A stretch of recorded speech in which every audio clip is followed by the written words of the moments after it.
Occasion ఏదైనా location ఎక్కడైనా తెలుగువారి వేడుక అంటే ఆలివ్ మిఠాయి ఉండాల్సిందే. ఆపరేషన్ సింధూర్ 3 జరగబోతుంది అనుకుంటున్నారా మీరు? సింధూర్ 3 కనుక జరిగింది అంటే ఇంకా పాకిస్తాన్లో ఇంకా అసలు ఏం ఉండదు.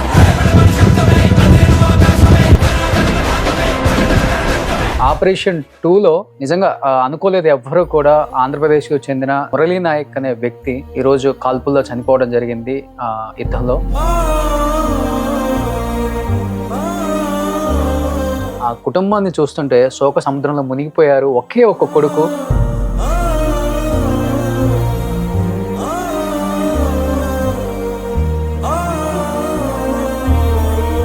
నా సైడ్ నుంచి నేను ఒక 50,000 రూపాయలు ఆ కుటుంబానికి నేను అందిస్తాను. మేము అన్ని రకాలుగా సపోర్ట్ చేస్తుంది సుమన్ టీవీ ఎప్పుడు కూడా. ఎందుకంటే వీరమరణం పొందారు, దేశం కోసం నిలబడ్డ చాలా చిన్న వయసు Murali Nayak. Salute Murali Nayak. Hi, hello, welcome to Suman TV. నేను మీ రోషన్. చూస్తున్నాం ఆపరేషన్ సింధూర్ 1 చాలా సక్సెస్ఫుల్గా మన ఆర్మీ అంతా కూడా చాకచక్యంగా శత్రువులను ఢీకొట్టడంలో చాలా సక్సెస్ఫుల్ అయ్యారని చెప్పుకోవచ్చు.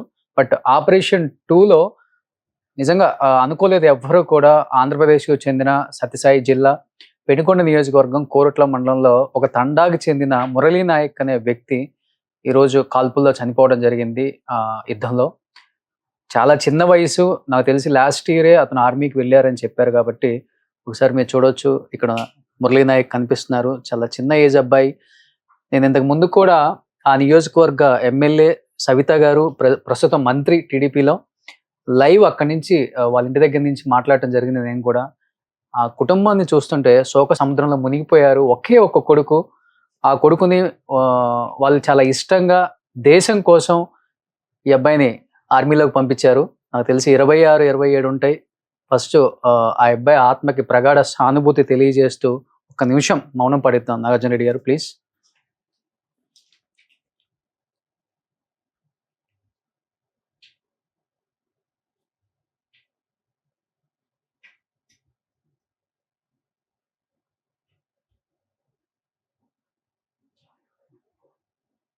Yes, Roshan.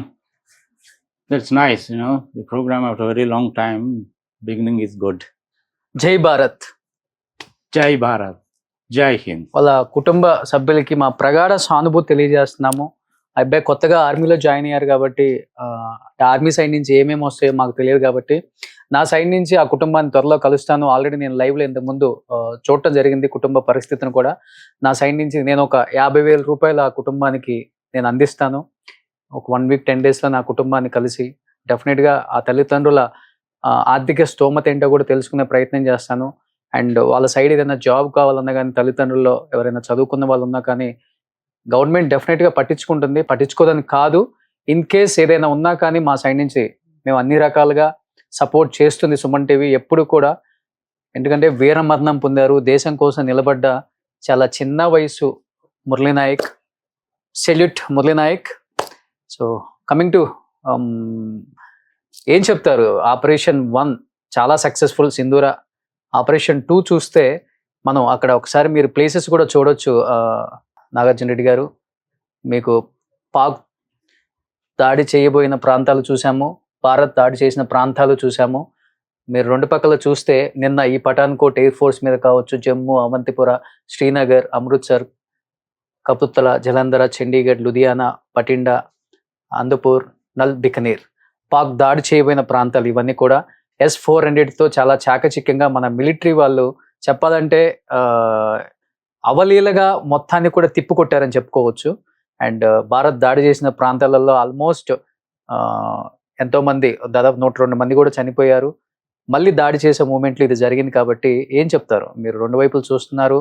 అండ్ ఆల్రెడీ మనకు తెలిసిన ఫ్యాక్ట్, మన దగ్గర ఉన్న S-400 కావచ్చు, అంటే అది ఏ రకమైన స్పీడ్ అయినా కానీ తట్టుకునే కెపాసిటీ దానికి ఉంది. సో మంచి టెక్నాలజీతో కూడుకున్న S-400 అని చెప్తూ ఉంటారు. ఏం చెప్తారు ఫస్ట్ దాని గురించి మీరు? First of all, let me tell you this thing, Roshan. Let Naik's soul be rest in peace.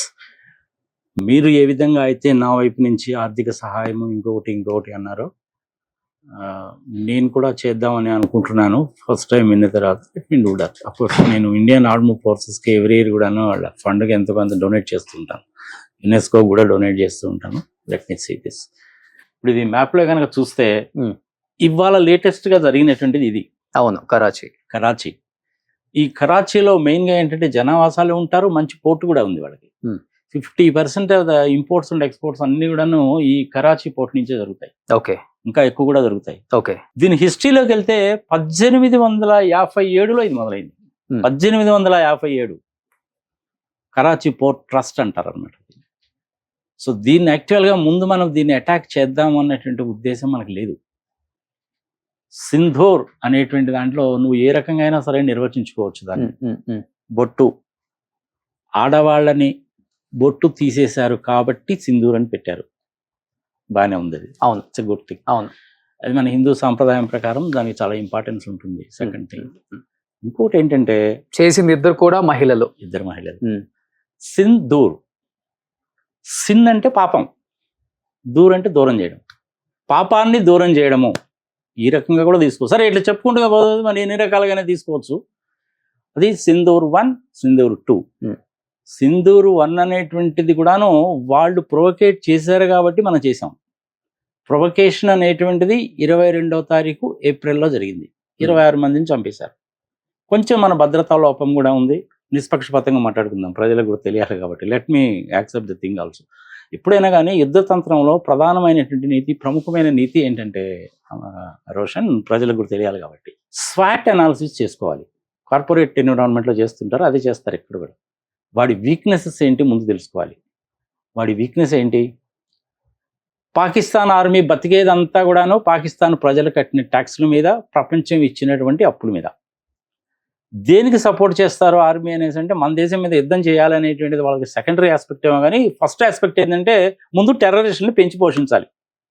అందుకని మనం సింధూర్ 1లో ఫస్ట్ టైం మనము 25 నిమిషాల్లో 9 టార్గెట్స్ని స్మాష్ చేసేసాం. అవును, చాలా సక్సెస్ఫుల్ విషయం. చాలా మంది ఏమనుకుంటారంటే, ఏంది మోడీ గారు ఏం చేస్తున్నారు, అసలు యుద్ధం చేయాలి కదా అంటారు. యుద్ధం చేయడం అనేటువంటిది అంత ఈజీ టాస్క్ కాదు రోషన్. ప్రజలు కూడా అర్థం చేసుకోవాలి. యుద్ధం కనుక చేయాలనే పని దానికి ముందు ప్రిపరేషన్ ఉండాలి. 14 లక్షల మంది ఇండియన్ ఆర్మీ ఉన్నారు, మనకి ట్యాంక్స్ ఉన్నాయి, అనేక రకమైనటువంటి అన్ని కూడా ఉన్నాయి. వీటన్నిటిని మనం ప్రిపేర్ చేసుకోవాలి. డిఫరెంట్ లొకేషన్స్లో, స్ట్రాటజిక్ లొకేషన్స్లో ఉంటాయి. వాటన్నిటిని సిద్ధం చేసుకోవాలి, మూవ్ చేసుకోవాలి, టెస్ట్ చేసుకోవాలి. ఈ వ్యవహారం అంతా ఉంటుంది. వాళ్ళు ఏదో 22వ తారీఖు చేశారు కానీ 23వ తారీఖు మనం చేయాలి అనేసి అంటే విల్ బికమ్ ఫూల్స్. అది కుదరదు. అందుకని 15 రోజులు టైం తీసుకున్నారు. ఇది ప్రజలు తెలుసుకోవాలి. కరాచీ మీద కొట్టినటువంటి దెబ్బ మామూలు దెబ్బ కాదు. Excellent thing. ఇది సెకండ్ టైం జరిగింది. ఇది ఫస్ట్ టైము 9 టార్గెట్స్ అన్నీ కూడాను వాళ్ళ టెర్రరిస్టుల యొక్క స్థావరాలని, అవును, ట్రైనింగ్ సెంటర్స్, వాళ్ళ ఆర్థిక సెంటర్స్ కూడా అవే. ప్రధానమైన నాయకులందరూ అక్కడే ఉంటారు. 9 సెంటర్స్ 25 నిమిషాలు. 6వ తారీఖు రాత్రి 1:20 నుంచి 1:45 వరకు 25 మినిట్సే. అవును, అది మన ఇండియన్ క్యాపబిలిటీ. ఈరోజు నువ్వు నేను ఇక్కడ కూర్చొని ఇంత ప్రశాంతంగా మాట్లాడుకున్నామంటే కారణం ఏంటంటే, భారత సైన్యము నా చెంత ఉన్నంత కాలము నాకేలా చింత అవసరమే లేదు, భయపడాల్సిన పనే లేదు. వాళ్ళని ఆర్థికంగా దెబ్బ కొట్టచ్చు, వాణిజ్య పరంగా దెబ్బ కొట్టచ్చు, నీటి పరంగా ఆల్రెడీ దెబ్బ కొట్టాము. సైబర్ వార్గా చేశారంటే ఇంకా అవుట్ వాళ్ళు. ఓకే, వాళ్ళ ఫైనాన్షియల్ ట్రాన్సాక్షన్స్ మొత్తం క్లోజ్. ఇవన్నీ కూడా బ్యాక్గ్రౌండ్ లో జరుగుతూనే ఉంటాయి. మనకు కనపడేది ఇదే. యాక్చువల్గా ఫుల్ వార్ వచ్చిందంటే మినిమం $12 బిలియన్ ఏదో కావాలి. వాళ్ళ దగ్గర $1 బిలియన్ కూడా లేదనేది ఒక టాక్. అరే వాళ్ళు అడుక్కు తినే దేశం అయితే, మన దగ్గర ఏమో $660 బిలియన్ ఫారెన్ కరెన్సీ ఉంది. వాళ్ళ దగ్గర $15 మిలియన్ మాత్రమే ఉంది. కరెక్ట్ గానే చెప్పాలంటే 2 రోజులు పెట్రోల్ ఖర్చు. సరే, ఇక ఆయుధాలు సంగతి సమాచారం తీసే, వాళ్ళ దగ్గర ఉన్నాయన్నీ కూడాను ఆ చైనా వాళ్ళు ఇచ్చిన పనికి మన సెకండ్ క్లాస్ ఎక్విప్మెంట్. అది మన ఇంట్లో దోమల బ్యాట్లు వాడతామా? 6 నెలల తర్వాత పనిచేయవుగా. అందుకే కదా చైనా రాడార్ వ్యవస్థ కూడా మొత్తం ధ్వంసం చేసేసారు. అన్ని కూడా అలాగే ఉంటాయి. కానీ ఒకటి మటుకు ప్రజలు గుర్తుపెట్టుకోవాలి, అమెరికా వాళ్ళు కానీ చైనా వాళ్ళు కానీ వాళ్ళ యొక్క ప్రధానమైనటువంటి ఉద్దేశము వ్యాపారము, వ్యాపార ధోరణిలోనే ఉంటారు. రష్యా వాళ్ళు మనకు హెల్ప్ చేశారంటే వాళ్ళు తిరిగి మన దగ్గర నుంచి ఏమి ఆశించారో కానీ మనమే ఇస్తుంటాం. ఓకే, ఇజ్రాయిల్ వాళ్ళు ఉన్నారు అనేసి అంటే దేశము ఏర్పడడానికి కారణము మీరే అని వాడు రాజ్యాంగంలో రాసుకున్నారు కాబట్టి వాళ్ళు హెల్ప్ చేస్తారు.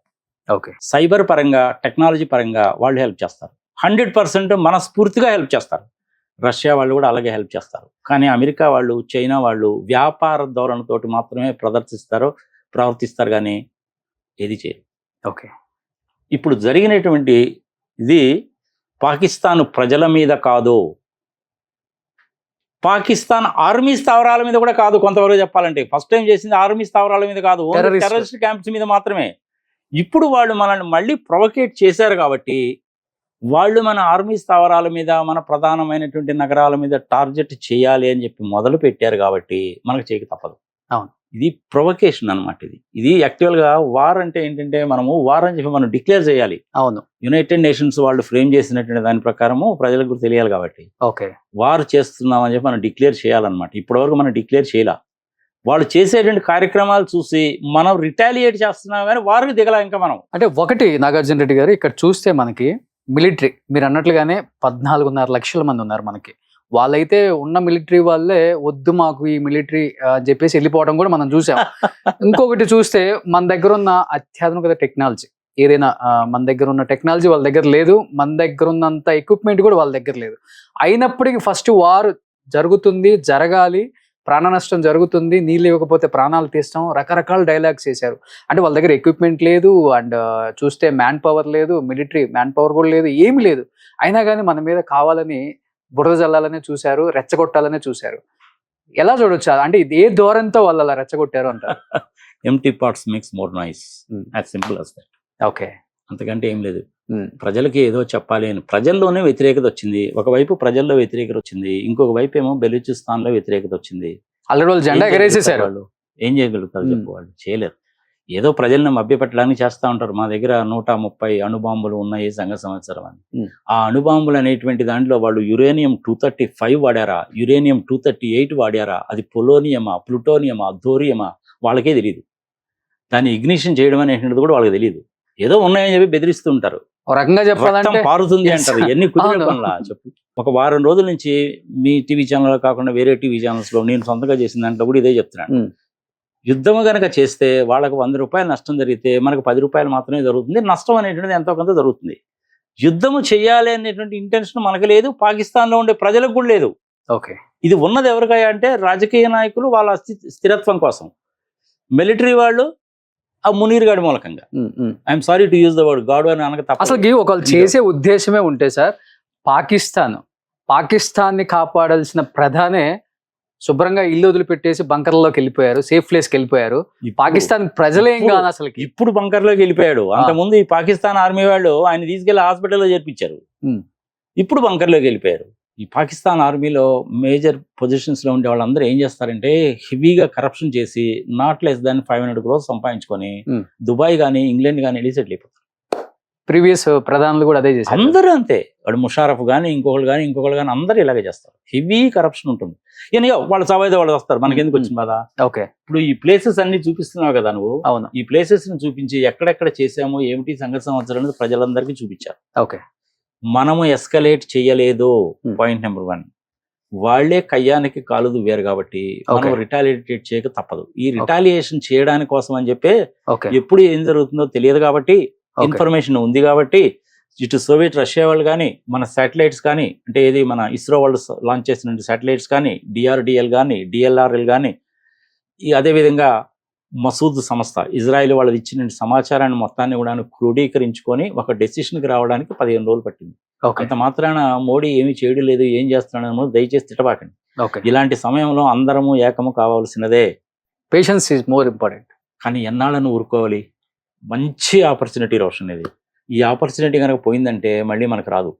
కొట్టేది ఏదో చావుదెబ్బ కొట్టేయాలి, పాతాళానికి వెళ్ళిపోవాలి. భారత్ తో పెట్టుకుంటే ఆల్రెడీ జరుగుతుందో ప్రపంచానికి తెలిసింది. అసలు ఏం జరుగుతుందో ఈసారి గట్టిగా చూపించాలంటారు. డెఫినెట్ గా చూపించాల్సింది. ఇంతకంటే మంచి అవకాశం రాదు. ఓకే. 1971లో ఒకసారి వచ్చింది. డిసెంబర్ 3వ తారీఖు 1971 డిసెంబర్ 3వ తారీఖు నుంచి డిసెంబర్ 16వ తారీఖు వరకు 13 రోజులు యుద్ధం జరిగింది. 93,000 మంది సైనికులు లొంగిపోయారు. అప్పుడు మనం చేసిన ఒక చిన్న మిస్టేక్ ఏంటంటే పాక్ ఆక్యుపైడ్ కాశ్మీర్ కూడా తీసేసుకోవాల్సింది, మన కండిషన్ పెట్టాల్సింది. సరే కుదరలేదు, గతం కదా మర్చిపోబ్బా, ఇప్పుడు దాని Okay. గురించి ఎందుకు మనకి. ఒకసారి ఇండియా మ్యాప్ వేస్తే మనకు అర్థం అవుతుంది. సో మీకు ఒకసారి పాకిస్తాన్ మ్యాప్ చూస్తున్నారు, ఇక్కడ ఇండియా మ్యాప్ చూస్తున్నారు. ఇది జమ్మూ కాశ్మీర్, జమ్మూ కాశ్మీర్. జమ్మూ కాశ్మీర్, లడక్ నేను వదిలే జమ్మూ కాశ్మీర్. ఇప్పుడు జమ్మూ ఈ కాశ్మీర్ ఏంటంటే జమ్మూ ఒకటి, ఇప్పుడు ఈ శ్రీనగర్. ప్రాంతాలకి ఎలాంటి ముప్పు ఉండొచ్చు అంటే ఈ ప్రాంతాలను కూడా వాళ్ళు అటాక్ చేద్దామని చూస్తున్నారు, మిసైల్స్ ని పంపుతున్నారు కాబట్టి. అవును. పంజాబ్ కానీ ఉత్తరాఖండ్ కానీ ముఖ్యంగా అవును, ఉత్తరాఖండ్ దాకా రారు. ఆ. ఉత్తరాఖండ్ దాకా రారు. వాళ్ళ కాన్సన్ట్రేషన్ అంతా జమ్మూ అండ్ కాశ్మీర్ అంటున్నాం కదా మనము. Okay. జమ్మూ మీద, శ్రీనగర్ మీద ఉంటుంది, లడక్ దాకా కూడా వెళ్ళరు. ఓకే. పక్కన ఉన్నటువంటి రాష్ట్రాలు ఏవైతే ఉన్నాయో, రాజస్థాన్ ఉంది కదా, అవును. రాజస్థాన్ కన్నా పాకిస్తాన్కి, ఈ రాజస్థాన్కి ఇంచుమించుగా 1000 కిలోమీటర్లు ఉంటుంది ఓకే. తీరం. ఆల్రెడీ మిసైల్స్ ఇక్కడ- వదిలేరు కదా అక్కడికి. మిజైల్స్ వదిలేరు, ఆ. మిజైల్స్ వదిలిపెట్టారు. ఆ. వాళ్ళు మిజైల్స్ అనేటువంటిది 8 మిజైల్స్ వదిలిపెట్టారు. 8 మిజైల్స్ కూడా మన S-400 సిస్టమ్ అనేటువంటిది వాటిని కూల్చేసింది. అవును. ఇప్పుడు ఒక్కటి చెప్పు రోషన్, సింధూర్ 1లో మనం ఓన్లీ టెర్రరిస్ట్ కాంప్రమైజ్ చేశాం కానీ, ప్రజలు ఉండే దగ్గర కానీ, వాళ్ళ సైనిక స్థావరాల మీద కానీ, వాళ్ళ పోర్ట్స్ మీద కానీ, ఎయిర్పోర్ట్స్ మీద కానీ ఎక్కడా చేయలేదుగా. ఎక్కడ ప్రాణ నష్టం లేదు అసలుకి. చేయలేదు కదా. అవును. టెర్రరిస్ట్ క్యాంపుల మీద మాత్రమే చేస్తున్నామనే చెప్పాం.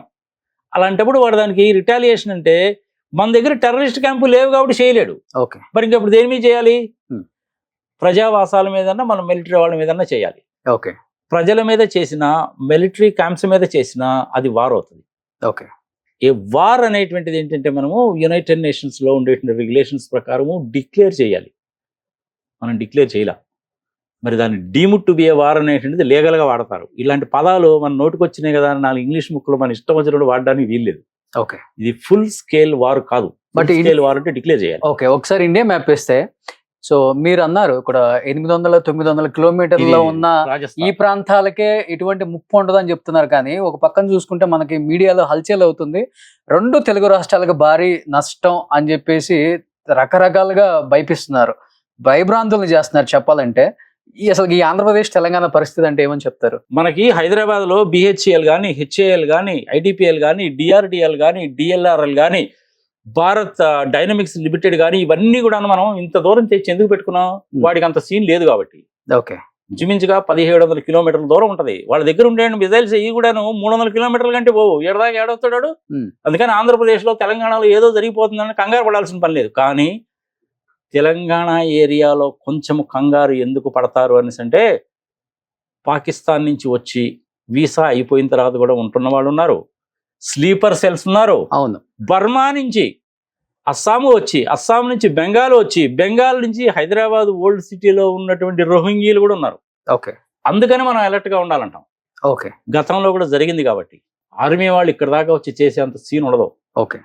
ఇక్కడ ఇది ఏ ప్రాంతాలు ఎఫెక్ట్ అయ్యే అవకాశం ఉందంటారు? రాజస్థాన్ ఒకటి, పంజాబ్, జమ్మూ. జమ్మూ అంటే జమ్మూ కాశ్మీర్ అనేది రాష్ట్రం, ప్రజలు గుర్తుపెట్టుకోవాలి. అవును. జమ్మూ కాశ్మీర్ అనేది రాష్ట్రం. జమ్మూ వేరే, శ్రీనగర్ వేరే. జమ్మూ మీద, శ్రీనగర్ మీద చేశారు. జమ్మూ, శ్రీనగర్, చండీగఢ్, కురుక్షేత్ర, జలంధర్, అమృత్సర్, ఊరి, ఇట్లాంటి ప్లేస్ అన్నింటిలో కూడా మొత్తం ఒక 16-17 ప్లేసులు సెలెక్ట్ చేసుకునే ఏవైతే ఉన్నాయో అవన్నీ కూడాను శ్రీనగర్. ఇది చాలా ఇంపార్టెంట్ ప్లేస్. ఓకే. అవంతిపూర్ ఇక్కడ మన మంచి ఎక్సలెంట్ బేస్ ఒకటి ఉంటుంది. ఓకే. పఠాన్ కోట్ కూడా అలాంటిదే. ఓకే. అమృత్సర్ లో ఏంటంటే మన గ్రేట్ గ్రాండ్ సర్దార్జీకి సంబంధించిన గోల్డెన్ టెంపుల్ ఉంది. ఓకే. ఆ టెంపుల్ మీద చేయాలి అనేటువంటిది వాళ్ళ ఉద్దేశం. ఓకే. అందుకని మనం అక్కడ కూడా ఏం చేశారంటే, మిజైల్ సిస్టమ్ నన్ను, రాడార్ సిస్టమ్ ని విత్ ఇన్ 6 hours లో ఎస్టాబ్లిష్ చేశాం. ఓకే. కపూర్తల బేస్ అది. జలంధర్ ఇది industrial place as well as Punjab లో ఉంటుంది. చండీగఢ్ 2 రాష్ట్రాలకి రాజధాని. చండీగఢ్ లో కూడా బేస్ ఉంది. వాళ్ళ ఉద్దేశం ఏంటంటే, చండీగఢ్ లో ఏంటంటే చాలా విశాలంగా ఉంటాయి రోడ్లు కానీ, ఇవి చాలా విశాలంగా ఉంటాయి. Industrial place as well as military place కూడా. అందుకని దీన్ని టార్గెట్ చేశారు. Okay. Bathinda this is also military place. ఇది ఇదాంపూర్, ఇది కూడా నాకు మంచి మిలిటరీ బేస్ ఉన్నటువంటిది. అట్లనే ఇవన్నీ కూడా పాల్గోటి, ఇట్లాంటివన్నీ కూడా. భూజ్ కూడా, భూజ్లో ఇంతకుముందు కూడా వాళ్ళు చేశారు. అనంతనాగు, భూజ్ ఇక్కడంతా కూడా జరుగుతూ ఉంటాయి. ఊరి, అనంతనాగు, భూజ్ ఇక్కడంతా కూడాను చాలా దగ్గరగా ఉండేటువంటి ప్లేసెస్. అందుకని ఏం చేశారంటే, అన్ని ప్లేసెస్ లో కూడా బ్లాక్అవుట్ ఎత్తేసారు. ఒక్క జమ్మూలో మాత్రం ఉంచారు, జమ్మూ కాశ్మీర్ లో మాత్రమే ఉంచారు. ఓకే. బ్లాక్అవుట్ అంటే ఏంటి అసలు, అది కూడా ప్రజలకు తెలియాలిగా. బయటికి రాకండి, మిద్దె మీద ఎక్కి తమాషాలు చూడకండి, ఏదైనా తెచ్చుకోవాల్సి ఉంటే బయటికి వెళ్ళకండి, స్కూల్స్ కి కాలేజ్ కి వెళ్ళకండి, ఎవడు మానవ మాత్రుడు అనేటువంటి వాడు రోడ్డు మీద కనపడకండి, అందరూ ఇంట్లోనే ఉండండి అనేటువంటిది బ్లాక్అవుట్. ఓకే, ఇక్కడ కనిపిస్తుంది మీకు చూడండి, ఇండియా సక్సెస్ఫుల్ టార్గెట్స్ May 7. అవును, పాకిస్తాన్ ఫెయిల్డ్ అటెంప్ట్స్ అన్ని కూడా ఫెయిల్ అయిపోయాయి అన్నమాట. మీకు కరెక్ట్ క్లియర్ గా చూస్తే మీకు LOC ceasefire వాళ్ళు మనల్ని రెచ్చగొట్టడం అనేటువంటిది ఎక్కడ మొదలు పెట్టారంటే ఇదిగో ఇక్కడే మొదలు పెట్టారు. అవును, ఆ ప్రాంతంలోనే మన తెలుగువాడు అయినటువంటి నాయక్ చనిపోయింది. అవును, 1 year అయిందట అతను. 1 year అయిపోయింది. అవును. మీరు ఏదో 25-26 సంవత్సరాలు అన్నారు కానీ 21 సంవత్సరాలకు మించి ఉండవు అతను. ఉండవు. ఆహా. చాలా చిన్న ఏజ్ అబ్బా. అదే లైన్ ఆఫ్ కంట్రోల్. ఓకే, ఒకసారి పాకిస్తాన్ మ్యాప్ చూపిస్తే మనకు అర్థమవుతుంది. ఇంకా ఏ ప్లేసెస్ మనం టార్గెట్ చేసే అవకాశం ఉందంటారు? ఇంకా ప్రధానంగా తగలాల్సిన దెబ్బ ఎక్కడ తగలాలరా బాబు అంటే 3 places. లాహోర్ లో తగలాలి. ఒకసారి చూపించబాబు. నేను అనుకున్నటువంటిది కరాచీ పోర్టు 1857 నుంచి ఉంది. వాళ్ళ ట్రేడ్ అంతా అక్కడి నుంచే జరుగుతుంది. ఇంపోర్ట్స్ అనేటువంటిది వాళ్ళకి ఇన్కమ్ కూడా వస్తుంది కాబట్టి దీని మీద సాలిడ్ దెబ్బ కొట్టాలని అనుకున్నాను, పడిపోయింది. కొట్టేశారు. అవును, రాత్రి 2 గంటల దాకా మానిటర్ చేస్తూనే ఉన్నాను నేను కూడా. సాలిడ్ దెబ్బ పడాలి అనుకున్నాను, పడిపోయింది. నెక్స్ట్ థింగ్ పడాల్సింది ఎక్కడ? లాహోర్ మీద పడాలి. ఓకే, లాహోర్ మీద కూడా సాలిడ్ దెబ్బే పడింది. రావల్పిండి మీద పడాలి, రావల్పిండి మీద కూడా పడింది. ఓకే, చాలు. పాకిస్తాన్ ఏంటంటే ఇలా లెంత్ ఉంటుంది, విడ్త్ ఎక్కువ ఉంటుంది, లెంత్ ఎక్కువ అనుకుంటా, విడ్త్ తక్కువ లేదబ్బా. కరాచీ మీద సాలిడ్ దెబ్బ పడింది అంటే వాళ్ళు కోలుకోవడానికి ఇంకొక 25 ఏళ్ల కంటే ఎక్కువ పడుతుంది. ఓకే, సో ట్రేడ్ మొత్తం పోయినట్టే. అసలే కరువులో ఉన్నారు, ఇంకా కోలుకోవడానికి ఇంకా మళ్ళీ 25 years ఈజీ పడుతుంది. ఎందుకంటే మూలిగా నక్కనేది మీ తాటిగా పడ్డట్టు. అందుకని మన వాళ్ళు దీన్ని టార్గెట్ పెట్టారు. వాళ్ళు ఏం చేశారు, ఈ ప్లేసెస్ ని అంటే మనకు మిలిటరీ ఇన్స్టేషన్స్ ఎక్కడ ఉన్నాయో అక్కడ టార్గెట్ పెట్టారు. టార్గెట్ పెడతారన్న సంగతి తెలుసు కాబట్టి S-400 సిస్టమ్ ని రెడీ చేసి పెట్టుకున్నారు. ఈ S-400 సిస్టమ్ అంటే ఎంత పవర్ఫుల్ సిస్టమో తెలుసా? ఇది రష్యా వాళ్ళు తయారు చేసినటువంటిది. S-400 అంటారు దాన్ని. ఈ S-400 సిస్టమ్ మేము కొనుక్కుంటున్నాము అంటే అమెరికా వాళ్ళు మన మీద చాలా ఆంక్షలు పెడతామని చెప్పి బెదిరించారు. చూసారులే పోయా బాబు, నా దేశము నా ప్రజలు ఇంపార్టెంట్, నువ్వెంత నీ యాక్షన్ ఎంత దిక్కునోడికి చెప్పుకోపోని ఎక్కడా అనకుండా సైలెంట్గా కొనుక్కున్నాం. 5 systems ఆర్డర్ ఇచ్చాము, 3 డెలివరీ చేశారు, ఇంకొక 2 డెలివరీ కావాల్సింది. ఇప్పుడు ఆ సిస్టమ్స్నే ఉపయోగించాము. ఓకే, ఈ ఏరియాస్లో జరిగినటువంటి వాళ్ళ దాడిని అన్నిటిని కూడా ఎదుర్కోవడానికి మనం ఆ సిస్టమ్స్ని ఉపయోగించాం. ఎంత ఎక్యురేట్గా ఉంటాయంటే 250 కిలోమీటర్ల దూరంలో వాళ్ళ విమానం కానీ డ్రోన్స్ కానీ కనుక బయలుదేరితే ఆ సిస్టమ్కి తెలిసిపోతుంది. అది కెమెరాస్ ఉంటాయి, హై రిజల్యూషన్ కెమెరాస్ ఉంటాయి, ఇన్ఫ్రారెడ్ టెక్నాలజీ కూడా ఉంటుంది అందులో. చాలా రిలయబుల్, మోస్ట్ సొఫిస్టికేటెడ్ థింగ్ అది. ఓకే, మన రిక్వైర్మెంట్స్ కొంచెం పెక్యులర్ గా ఉంటాయి కాబట్టి రష్యా వాళ్ళకి చెప్పి మనం ఆ పెక్యులారిటీస్ కూడా అందులో ఇన్కార్పొరేట్ చేయించాం. సో మనం దాంట్లో ఏమిటి అని పట్టుకుని అడక్కో, ఎందుకంటే ఇవన్నీ మిలిటరీ సీక్రెట్స్. అది నువ్వు అడగకూడదు, నేను చెప్పకూడదు. చాలా సీక్రెట్స్ ఉంటాయి అందులో. కానీ ఒక చిన్న హింట్ ఇస్తా నీకు.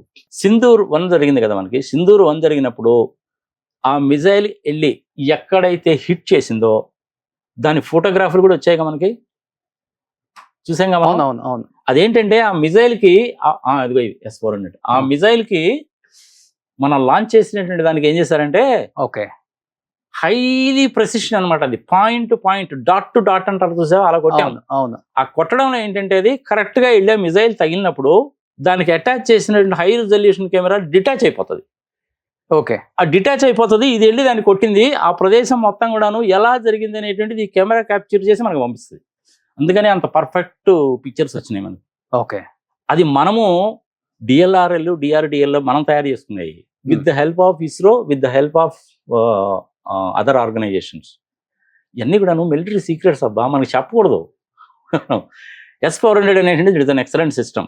ఇంతకుముందు 1999లో కార్గిల్ వార్ వచ్చినప్పుడు Bofors guns, Bofors howitzer 77 HP guns మనల్ని ఎలా ఇది సేవ్ చేశాయో ఈ S-400 సిస్టమ్స్ కూడా అలాగే ఉంది. ఓకే, అంటే ఈసారి కంప్లీట్ వార్ ప్రకటించకుండా ఈ ఆపరేషన్ సింధూర్ 1, 2 ఇలా 3 ఉంటుంది అనుకుంటున్నారు. రేపు చెప్పలేము. రేపు ఇవంటే ఇవాళ నైట్ 12 తర్వాత అన్ని కూడాను ఊహాగానాలు, చర్చించుకోవడాలు తప్ప ఏముండవు. ఈ ప్రపంచానికి దండం పెడతాను గురించి మనం రేపు పొద్దున సూర్యోదయం ప్రపంచం అంతా కూడా ఆపరేషన్ సింధూర్ 3తో పరిచయం అవుతుంది అనుకుంటున్నారు మీరు? చూడాలి, వేచి చూడాలి మన కేబినెట్ ఏం డెసిషన్ తీసుకుంటుంది. ఎందుకంటే మన కేబినెట్, రాష్ట్రపతి యాజ్ వెల్ యాజ్ ప్రధానమంత్రి మోడీ గారు కూడాను సైన్యానికి ఫుల్ పవర్స్ ఇచ్చేశారు. మీరే ప్లాన్ చేసుకోండి, మీరే డిజైన్ చేసుకోండి, మీరే డే టు టైమ్ ఫిక్స్ చేసుకోండి, చేయండి, no interference, you go head అని చెప్పారు. ఓకే, కంప్లీట్గా మిలిటరీ వాళ్ళే చేస్తున్నారు. Hmm. మిలిటరీ పవర్ ఎలా ఉంటుంది అనేటువంటిది ఒకసారి ప్రపంచానికి రుచి చూపించాం. Hmm. పాకిస్తాన్కి కాదు, ప్రపంచానికే రుచి చూపించాం. సెక్రటరీ ఇటుపక్క ఒక ఆమె, ఇటుపక్క ఒక ఆమె, మంచి ర్యాంక్స్లో ఉన్నటువంటి వాళ్ళు, డెకరేటివ్ ర్యాంక్స్ అంటారు వాటిని. డెకరేటివ్ ర్యాంక్స్లో ఉండేటువంటి 2 మహిళలు, వాళ్ళ చేత చెప్పించాం మనము. కారణం ఏంటి? సింధూర్ చాలా బాగా చెప్పారు వాళ్ళిద్దరు కూడా. కర్నల్ వింగ్ కమాండర్ ఇద్దరు కూడా. Wing commander. అందుకనే ఆ లెవెల్లో ఉండేటువంటి వాళ్ళని ఏమంటామంటే మనం డెకరేటివ్ ఆర్మీ పర్సనల్ అంటాం. మనం డెకరేటివ్ అంటాం అనమాట. స్టార్స్ అవి ఉంటాయి. సో S-400 అనేటువంటిది ఇట్స్ పవర్ఫుల్ సిస్టమ్. అమెరికా వాడు మన మీద ఆంక్షలు పెట్టినా, మనల్ని బెదిరించినా కానీ మనం ఏం లొంగలేదు, తెచ్చుకున్నాం మనం. అవి ఎక్సలెంట్గా పనిచేస్తుంటాయి. మన దగ్గర బ్రహ్మోస్ ఉన్నాయి. అగ్ని 1, 2, 3, 4, 5 ఉంది. అగ్ని 5 అనేటువంటిది 5000 కిలోమీటర్స్ రేంజ్ ఉండేటువంటి న్యూక్లియర్ వాటిని క్యారీ చేయగలిగిన కెపాసిటీ ఉన్నటువంటి మిజైల్స్ అవి.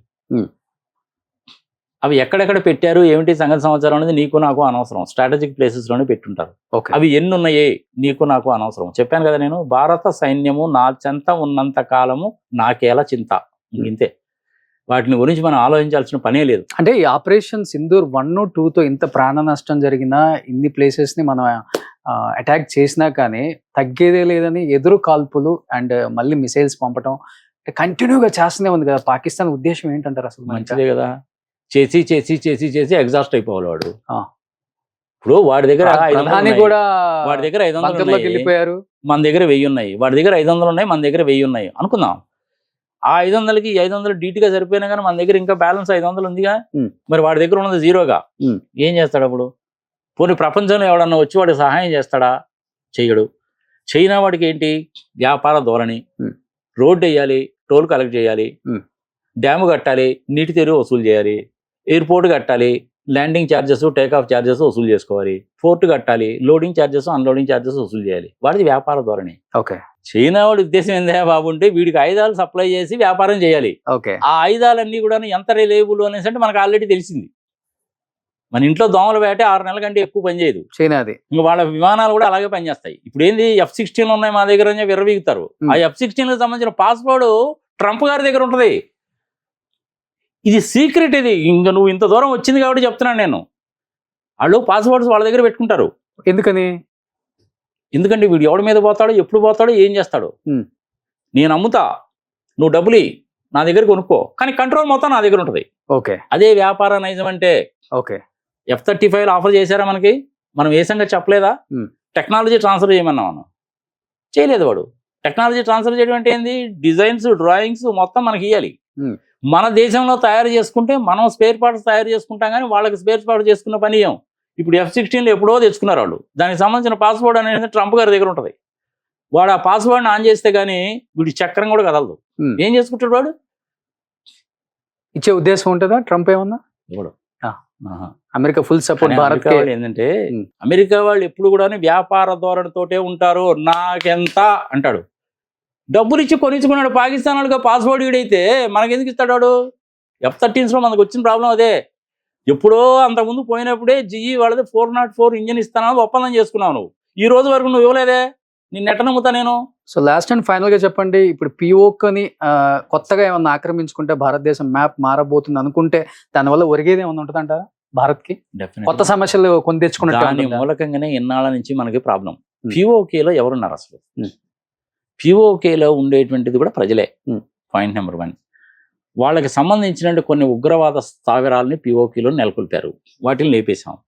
దాన్ని కనుక మనం ఆక్యుపై చేస్తే ఇక వాళ్ళకి ఆ ఛాన్స్ ఉండదు. మనం ఇప్పుడు ఏమవుతుంది, మన జమ్మూ కాశ్మీరు, ఢిల్లీ ఇట్లాంటివన్నీ కూడాను ఇంకా దూరంగా వెళ్ళిపోతాయి కదా. అటువైపుకి వెళ్ళిపోతున్నాయి కాబట్టి వాళ్ళకి దూరం అయిపోతుంది. చివరికి అల్టిమేట్గా వాళ్ళకి ఏం మిగులుతుంది? ఇప్పుడు బెలూచిస్తాన్లోనూ గిల్గిత్ వాళ్ళు కూడాను అక్కడే ఉన్నారు. ఈ ఆక్యుపైడ్ కాశ్మీర్లోనే కదా వాళ్ళు ఉంది. వాళ్ళు ఒకవైపు యుద్ధము, మిలిటరీ ఆఫీసర్స్ రిజైన్, బంకర్స్లోకి పోయారు, డబ్బులు లేవు, ఎక్విప్మెంట్ ఏమో చైనా వాళ్ళది, F-16 పాస్వర్డ్ ఏమో ట్రంప్ గారి దగ్గర ఉన్నాయి. ఇజ్రాయలీ వాళ్ళు మనకి హెల్ప్ చేస్తారు, అమెరికా వాళ్ళు మనకి హెల్ప్ చేస్తారు. వాళ్ళ దగ్గర మన దగ్గర ఉన్న ఎక్విప్మెంట్లో పోల్చుకుంటే వాళ్ళ దగ్గర 10% కూడా లేదు. ఎందుకు మనతోటి వాళ్ళకి యుద్ధం? పొయ్యే కాలం వస్తే ఇలాగే ఉంటుంది. శనీశ్వరుడు నెత్తి మీద కూర్చుంటే ఇలాగే ఉంటుంది. ఓకే, ఎవడు కూడాను పాకిస్తాన్ని ఈసారి భారతదేశం నుంచి సేవ్ చెయ్యలేడు. ఇంతకంటే మంచి అవకాశం రాదు రోషన్. మంచి అవకాశం వచ్చింది. ఇప్పుడు పడే దెబ్బ ఎలా పడాలంటే పాతాళానికి వెళ్ళిపోవాలంతే. ఇంకా తిరిగి కోలుకునే ఛాన్సే లేదు. పాకిస్తాన్ ప్రజల మీద మనకి ద్వేషము లేదు. మన ద్వేషం వల్ల ఎవరి మీద పెంచి పోషిస్తున్నటువంటి పాకిస్తాన్ ఆర్మీ మీద, పాకిస్తాన్ ఆర్మీని అడ్డం పెట్టుకొని దిక్కుమాలిన నీచ నికృష్ట దరిద్ర దిక్కుమాలిన దౌర్భాగ్య పనులు చేస్తున్నటువంటి టెర్రరిస్టుల మీద. అంతే. నీటిపరమైన యుద్ధం అయిపోయింది, వాణిజ్యపరమైన యుద్ధం మొదలుపెట్టాం.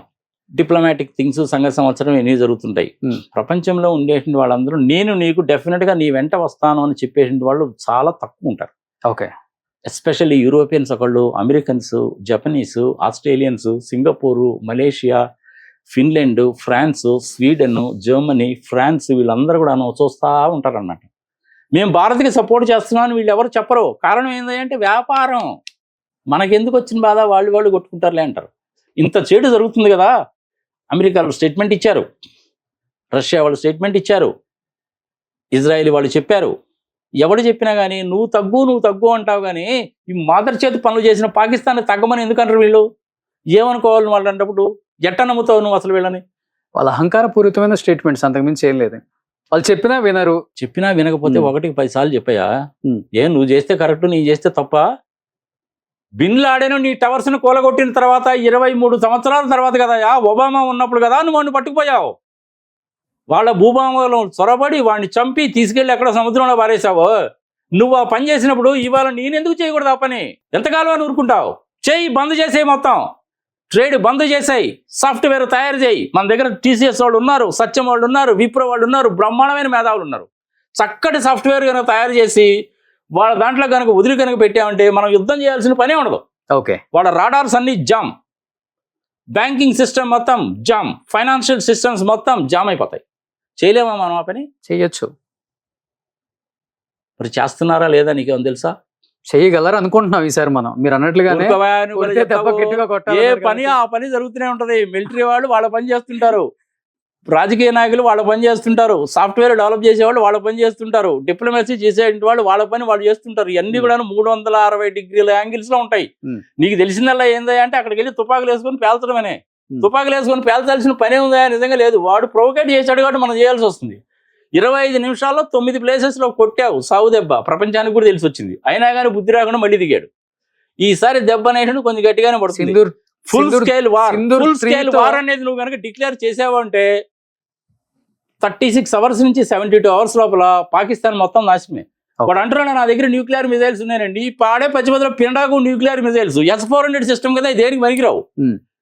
ఇంత మీన్ వైల్ మన వాళ్ళు సాఫ్ట్వేర్ కనుక డెవలప్ చేసి కనుక లాంచ్ కనుక చేస్తే అవి లేవని కూడా లేవు. అదే జరగాలని కోరుకుందాం. ఈ రాత్రికి సింధూర్ 3తో భారత్ దెబ్బేంటో పాకిస్తాన్ మొత్తానికి తెలియజేసేలా, ఇండియా అంటే అబ్బా అనిపించేలా జరుగుతుందని మేము ఎక్స్పెక్ట్ చేస్తున్నాం. రిపబ్లిక్ టీవీ ఛానల్లో ఒక వారం రోజుల నుంచి మొదలు పెట్టాడు ఎవరు, అర్నబ్ గోస్వామి. అయ్యా బాబు నువ్వు ఇంత చెడు చెప్తున్నావు, గొంతు దించుకొని అరిసేసి మాట్లాడుతున్నావు, ఆ పాకిస్తాన్ వాళ్ళని తీసుకొచ్చి టీవీ స్టూడియోలో కూర్చోబెట్టి మాట్లాడిస్తావేందా? ఆ దరిద్రం ఉండే వాళ్ళ మొహాలు ఎందుకు మాకు చూపిస్తామని పెట్టాను నేను. ఇంకా అప్పటి నుంచి తీసేసి మా టీవీలో కూడా ఒక పాకిస్తానీ రిపోర్టర్ ఉన్నారు, చూడండి ఒకసారి. తీసేసాడు. వద్దు, ఎందుకంటే అరే అసలు వాళ్ళ పేర్లు తలుచుకోవాలంటే మనకు చిరాకు ఉండదు. అయితే अल्लाह की मुलाकात होगी, दुनिया में उन पर क्या बीती इस पर भी बात होगी. खुदारा अपने मासूमों को तलकीन कीजिएगा कि वो अल्लाह से हमारी शिकायत न करे, बल्कि अल्लाह से दरख्वास्त करे कि वो हमारे जैसे कमजोर ईमान वालों को ताकत अता करे, क्योंकि हम भूले हुए हैं कि मनफत एक है. ఇగో వీళ్ళు ఇలాగే కన్నీళ్ళు గారుతుంటారా? నువ్వు వాళ్ళ కన్నీళ్ళకి లొంగిగానే పోయావంటే మళ్ళీ ఇంకోసారి దెబ్బేస్తారు మనకి. తీసే. సో ఒక్కసారి చెప్పండి లాస్ట్ అండ్ ఫైనల్ గా. అంబట్ రాయుడు కూడా ఒక స్టేట్మెంట్ ఇచ్చాడు, an I for I makes the world blind అని చెప్పి కూడా. ఎలా చూడొచ్చు అంబట్ రాయుడు స్టేట్మెంట్? అంటే ఫస్ట్ 28 మంది చంపినప్పుడు ఎలాంటి ట్వీట్ చేయలేదు, ఎలాంటి వీడియో రిలీజ్ చేయలేదు. అట్ ది సేమ్ టైం మన వాళ్ళు ఎప్పుడైతే అటాక్ చేశారో సింధూర్ 1తో, సింధూర్ 2తో నిన్న ఒక ట్వీట్ అయితే చేశారు. ఎలా చూడొచ్చు అంబట్ రాయుడు ట్వీట్ ని? ఏంటి ఆ ట్వీట్? అది అంటే ఒక కన్ను పోయిందని ఇంకో కన్ను పోగొట్టుకుంటామా? ఇలా చేస్తే ఏమవుతుంది? ప్రపంచం అంతా అంధకారం అయిపోతుంది కదా. ఎవరి కన్ను పోయింది? అంటే మన 28 మంది ఫస్ట్ చనిపోయారు కదా, మన కన్ను పోయిందని చెప్పేసి వాళ్ళ కన్ను మనం పొడుస్తున్నాం. అసలు కన్ను పోగొట్టుకునేటువంటి అవకాశం ఎందుకు ఇచ్చావయ్యా నువ్వు? ఈ 75 సంవత్సరాల నుంచి మనం చేసిన తప్పుడు పని అదే. పోనీలే పాపం అనుకుంటే వాళ్ళు మరీ రెచ్చిపోతున్నారు. ఎంతకాలం అని చెప్పి ఊరుకుంటావు నువ్వు? ఇలాంటి దిక్కుమాల స్టేట్మెంట్స్ తీసే ఒక కన్ను పోయిందని చెప్పి రెండో కన్ను పోగొట్టుకుంటావు అనేసి అసలు కన్ను పోయేటువంటి అవకాశం దాకా పరిస్థితి దాకా ఎందుకు తీసుకొచ్చావు నువ్వు? ఓకే, ఈ దెబ్బ ఏదో 1971లోనే పడింది. 13 రోజులు వారు, 93,000 మంది సైనికులు. అప్పుడే నువ్వు కనుక తేల్చేసుకొని ఉంటే ఈ పని ఉండేది కాదు కదా. అప్పుడు కూడా ఏంటి, అమెరికా వాళ్ళ పక్కన చెల్లేదు, నువ్వు తగ్గు అన్నారు. 1971లో నువ్వు తగ్గు అన్నారు. ఇప్పుడు 2025లో ఉన్నావు. ఇప్పుడు కూడా మళ్ళీ వాళ్ళు అదే స్టేట్మెంట్ ఇస్తారు. నీ సొమ్మేం పోయింది, నువ్వు అలాగే అంటావు. మరి మా సంగతి ఏంటి? 2001లో నీ ట్విన్ టవర్స్ని కూలగొట్టి 3,000 మందిని చంపేశారని నువ్వు వచ్చి పాకిస్తాన్లో వాడిని తీసుకొని వెళ్ళి చంపేసి వాళ్ళ కుటుంబ సభ్యులు చంపేసి తీసుకెళ్లి సముద్రంలో వేస్తే తప్పు లేదా? ఇప్పుడు నేను కనుక ఈ పని చేస్తే నువ్వు తప్పు అంటావా? నువ్వు న్యాయమా ధర్మమా? ప్రజలు విజ్ఞతకు వదిలేద్దామయ్యారు. సో లాస్ట్ అండ్ ఫైనల్ గా ఏం జరుగుతుంది? ఆపరేషన్ సింధూర్ 3 జరగబోతుంది అనుకుంటున్నారా మీరు? సింధూర్ 3 కనుక జరిగింది అంటే ఇంకా పాకిస్తాన్లో ఇంకా అసలు ఏం మిగలదు. ఓకే, అణు యుద్ధాలకి దిగుతారా? దగ్గర అంత సీన్ లేదు. ఓకే, ఈ రెండో దాంతో వాళ్ళకి బుద్ధి రావాలి. ఓకే, ఇప్పటికీ బుద్ధి రాలేదు అంటే మనం ఏమి చెయ్యాలి అనేటువంటిదే కదా నువ్వు అడుగుతున్న క్వశ్చన్. ఒకటికి రెండోసారి అడుగుతున్నావు. వదిలిపెట్టే సమస్య లేదు. ఓకే, దెబ్బ అనేటువంటిది సాగుదెబ్బ ఎట్టబడాలి అనేసి అంటే పాతాళలోకానికి వెళ్ళిపోవాలంతే. ప్రపంచం మొత్తానికి కూడా తెలియాలి ఇండియా ఏంటి అన్న సంగతి. ప్రపంచం మన దగ్గర ఉన్న వెపన్స్ గురించి చాలా మందికి తెలియదు. నువ్వు అడుగుతున్నావు కాబట్టి చెప్తున్నాను. మన దగ్గర లేజర్ గన్ అని ఒకటి ఉంది. ఆ లేజర్ గన్ తోటి నువ్వు కనుక ఉపయోగిస్తే 360 డిగ్రీల యాంగిల్స్లో తిప్పొచ్చు దాన్ని మనం. ఆ లేజర్ కనుక ఉపయోగించామంటే విమానాలు కూడా కాలిపోతాయి. మిజైల్ సంగతి మర్చిపోను. విమానం కాలిపోయిందంటే ఆ విమానానికి అటాచ్ చేసిన మిజైల్స్ ఉంటాయా? కాలిపోయి. లేజర్స్ని నువ్వు చాలా రకాలుగా ఉపయోగించవచ్చు. సాఫ్ట్వేర్స్ని కూడా చాలా రకాలుగా ఉపయోగించవచ్చు. టీసీఎస్ వాళ్ళకి కనుక చెప్తే మామూలుగా అయితే ఏంటంటే వాళ్ళు పనికి మాలిన సాఫ్ట్వేర్లు టీసీఎస్ వాళ్ళు తయారు చేయరు. కానీ ఇది దేశానికి సంబంధించిందండి. గోపాలకృష్ణ గారు అనుకుంటాను ఇప్పుడు ఉన్నది సీఈఓ కింద, రతన్ టాటా గారు పోయిన తర్వాత. దేశానికి సంబంధించిందండి. ఒక మంచి వైరస్ని తయారు చేయండి అన్నాం అనుకో, వారం రోజుల కంటే ఎక్కువ పడదు. తయారు చేసి ఇచ్చారంటే ఇంతే. పెగాసిస్ లాగే మన దగ్గర ఆ కెపాసిటీ లేదనుకుంటున్నాం. ఏంది Y2K ప్రాబ్లంకే సొల్యూషన్ చెప్పింది మనం అయితే ప్రపంచానికి. మనం చేయలేకపోవడం ఏంది? కానీ ఇది జరుగుతుందా లేదా అంటే బ్యాక్గ్రౌండ్లో జరుగుతూనే ఉంటుంది. ఓకే, రెండోసారి కూడా నేను చెప్పా మళ్ళీ ఇదే విషయం. అవునా? ఎట్ట చెప్పగలుగుతున్నాను నేను? అలా పనిలో ఉన్నారు కాబట్టి. నేను కూడా సాఫ్ట్వేర్ కన్సల్టెంట్ నేనబ్బా. ప్రోగ్రామ్స్ ఎలా రాయాలో నాకు తెలుసు. పెద్ద కష్టమైన పని ఏం కాదు. వారం రోజుల్లో ప్రోగ్రామ్ రాయొచ్చు. 2 రోజుల్లో ప్రోగ్రామ్ రాసి 3 రోజుల్లో టెస్ట్ చేసి సంగతి సమాచారం కనుక చేస్తే same to same Pegasus software లాగానే పనిచేస్తుంది. ఓకే, ఈ పాటికి ఆ పని చేసే ఉంటారు. ఇంకొక 2 రోజులు వెయిట్ చేయి, reserve bank of Pakistan transactions మొత్తం స్టాప్ అయిపోయి ఉంటుంది చూడు. Okay. So thank you so much Nagarjuna గారు. రైట్. మరొక్కసారి మన వాడికి మురళీ నాయక్ చేతనైనటువంటి సహాయం చేద్దాం. ఆయన కుటుంబ సభ్యులు ఎవరు కూడా బాధపడాల్సిన పని లేదు. ఇండియాలో ఉండేటువంటి ప్రతి పౌరుడు కూడాను ఒక్కొక్కడు ₹10 ఇచ్చినా కానీ ఎన్ని డబ్బులు వస్తాయో క్యాలిక్యులేట్ చేసుకోండి. ₹10 చాలు. ఎలాంటి ప్రాణ నష్టం జరగకూడదని మనస్ఫూర్తిగా కోరుకుందాం. డెఫినెట్ గా పాకిస్తాన్ ప్రజల మీద మనకి ద్వేషము లేదు. వాళ్ళని ఇబ్బంది పెట్టకూడదు. పాపం వాళ్ళు అసలే అడుక్కు తినే పరిస్థితిలో ఉన్నారు. చాలా మంది పాకిస్తాన్లో ఉండే యువత ఈ దేశంలో మేము బతకలేరా బాబు, ఏదో ఒక దేశంకి పెళ్ళాం పిల్లలతో పోయి బతుకుదామనే ఉద్దేశంతో ఉన్నారు. కానీ వాళ్ళ మైండ్స్ని ఖరాబ్ చేశారు. ఇండియాలో ఉండేటువంటి 24 కోట్ల మంది ముస్లిమ్స్లో రోషన్ ఒక్క 0.1%, 0.2% ఎవరైనా ఉంటారేమో కానీ మిగిలిన వాళ్ళు అందరూ కూడా ఇండియాకి సపోర్ట్ చేసేవాళ్ళు. Thank you so much and జోహార్ మురళీ నాయక్. జై భారత్. సుమన్ టీవీలో మీ పర్సనల్ అండ్ బిజినెస్ ప్రమోషన్స్ కోసం కింది నెంబర్కి కాంటాక్ట్ చేయండి.